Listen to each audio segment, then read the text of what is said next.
too afraid to come home? Or were these sightings nothing more than illusions born from desperation?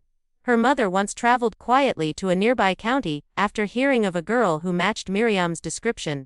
When she arrived at the diner where the girl had been seen, the staff told her she had left just hours earlier, vanishing without a trace. The chair where the girl had sat was still warm, but the truth slipped through her fingers yet again. Even among the Amish community, the whispers grew darker. Some believed Miriam had been taken in by outsiders who forced her into a life of secrecy, far from the innocence of her childhood.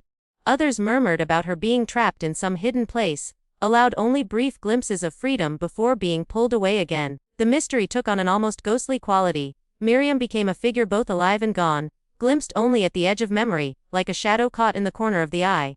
By 1993, investigators stopped pursuing the rumors altogether, calling them unreliable.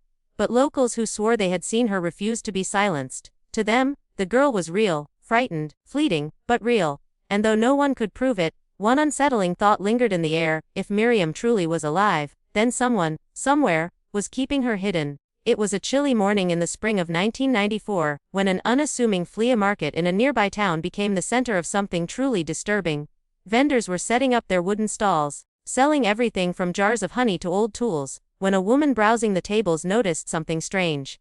Among the clutter of second-hand trinkets, quilts, and toys, she spotted an old rag doll, worn from years of handling, its dress faded blue, its stitching still marked with the unmistakable red thread that only the Stoltzfus family used. To anyone else, it may have looked like a simple, forgotten toy.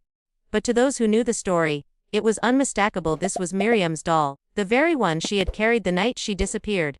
The woman, unsettled but curious, asked the man at the stall about the doll's origin.